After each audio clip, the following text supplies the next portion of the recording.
सीखते हैं अब क्या चीज़, तो एक्टिविटी 1 कैसे परफॉर्म करें, ठीक है ना।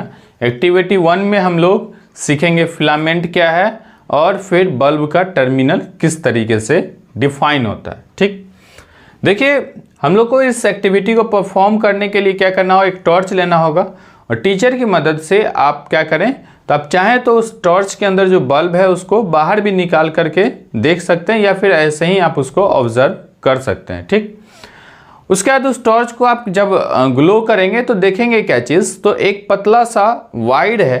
पहले ऐसे देख लें टॉर्च को, तो आप देखेंगे 2 वायर है, उसके बीच में एक वायर गया हुआ है। 2 जो वायर है वो थोड़ा सा थिक है, जो वायर उस दोनों को कनेक्ट कर रहा है वो थिन है। और फिर जब आप टॉर्च को ऑन करते हैं तो वही जो थिन वायर है वो क्या करता है, लाइट देता है, और उसी थिन वायर को हम लोग क्या कहते हैं, फिलामेंट कहते हैं। ठीक, मतलब 2 वायर है इस तरीके से और इस 2 वायर को कनेक्ट किया हुआ है एक पतला सा वायर। ये दोनों वायर थोड़ा सा मोटा है इसकी तुलना में, ठीक है, थिक है, और ये वायर कैसा है, थिन है। ये वाला कैसा है, तो थिन है, और ये जो है वो कैसा है, तो थिक है। तो ये जो दोनों वायर है, एक थिन और एक थिक, ठीक, तो थिक वायर कितना, 2, और एक वायर थिन।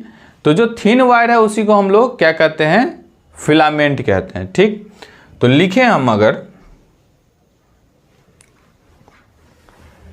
कि जो थिन वायर है,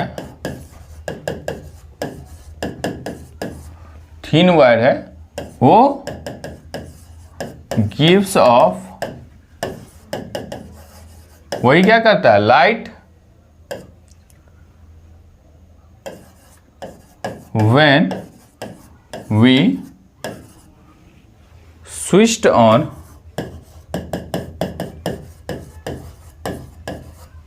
इसको स्विच ऑन करते हैं तो टॉर्च को, उसको क्या कहा गया, तो इज कॉल्ड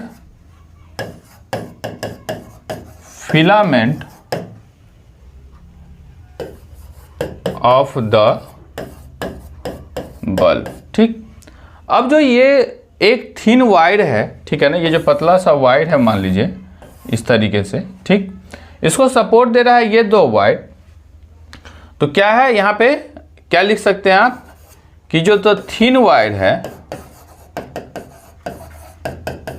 वो क्या हो रहा है, supported by the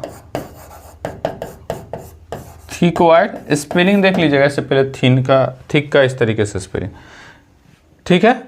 the thin wire supported by the thick wire, 2 thick wire, 2 thick wire से ये क्या है, सपोर्टेड है। अब ये जो 2 थिक वायर है उसका एक टर्मिनल, देखिए जैसे ये बल्ब है, इस बल्ब के नीचे ये मेटल का केस लगा हुआ है, ठीक है ना। ये कैसा केस लगा हुआ है, ये मेटल का केस लगा हुआ है। ठीक, इसमें मेटल के केस में ये एक सेंटर पे एक टर्मिनल है और ये साइड में एक टर्मिनल है। ठीक, तो 2 जो वायर है, ये जो 2 थिक वायर है उसमें से एक वायर, 1 जो थिक वायर है वो कहां कनेक्टेड है, connected to the metal case at the bottom of the bulb। तो बल्ब के बॉटम पे जो मेटल केस है उससे कनेक्टेड है पहला टर्मिनल। दूसरा टर्मिनल जो है इसका, जो दूसरा टर्मिनल है, यानी कि जो अनदर टर्मिनल है,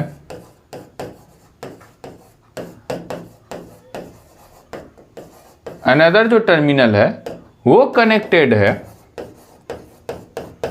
कहां कनेक्टेड है, एट द सेंटर, जो उसका सेंटर है किसका, मेटल कैप का, वहां कनेक्टेड है। Another terminal connected at the centre of the metal case at the bottom. जो बॉटम पे जो मेटल केस है उसके सेंटर से एक टर्मिनल कनेक्टेड है और एक टर्मिनल उस मेटल केस के साइड में कनेक्टेड है। आप देखते होंगे बल्ब में ऐसा निकला हुआ रहता है, तो वो एक टर्मिनल और एक टर्मिनल जो सेंटर पे है वो दूसरा टर्मिनल है। ये दोनों टर्मिनल इस तरीके से कनेक्ट, ये दोनों टर्मिनल किससे कनेक्टेड है? ये दोनों थिक वायर से। और फिर ये दोनों थिक वायर किससे कनेक्टेड है? एक थिन वायर से। और जो थिन वायर से कनेक्टेड है उसी को हम लोग क्या कहते हैं? फिलामेंट। ठीक, अब ये जो दो थिक वायर है वो ऐसे ये दोनों टर्मिनल कनेक्टेड है जो एक दूसरे को कभी टच नहीं करता, मतलब सेपरेटेड होगा हमेशा। तो इसका मतलब क्या लिखेंगे हम कि दोनों जो both the terminal of the bulb are always, वो हमेशा क्या रहेगा? सेपरेटेड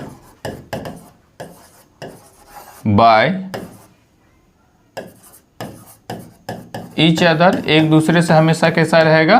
तो सेपरेटेड रहेगा। ठीक है ना। अब बात यह है कि जब ये एक दूसरे से सेपरेटेड रहेगा तो मतलब कितना टर्मिनल बल्ब में हो रहा है? 2। इससे पहले हम लोग सेल की बात किए थे, तो सेल में भी कितना टर्मिनल है? 2। तो यहां से एक चीज क्लियर हो रहा है कि बोथ इलेक्ट्रिक सेल एंड जो बल्ब है उसके पास कितना टर्मिनल है? हैव कितना टर्मिनल है? तो 2 टर्मिनल है। इलेक्ट्रिक सेल के पास भी 2 टर्मिनल और इलेक्ट्रिक बल्ब के पास भी 2 टर्मिनल है। फिर ऐसा क्यों है ये हम लोग आगे के सीरीज में देखेंगे। ठीक है ना। तो इस एक्टिविटी में हम लोगों ने ये समझा कि जो इनर कंस्ट्रक्शन है एक टॉर्च के बल्ब का वो किस तरीके का है, और ऐसा ही सेम कंस्ट्रक्शन मतलब जो कनेक्शंस है वायर का वो हम लोग के यहाँ जो होम एप्लियंसेस में घर पे जो इस्तेमाल होता है बल्ब, उसमें भी ऐसा ही केसिंग होता है। ठीक, तो फिर हम लोग अब नेक्स्ट सीरीज में ये समझेंगे कि आखिर दो जो टर्मिनल है वो क्यों है और उसका क्या इस्तेमाल है। Okay, thank you.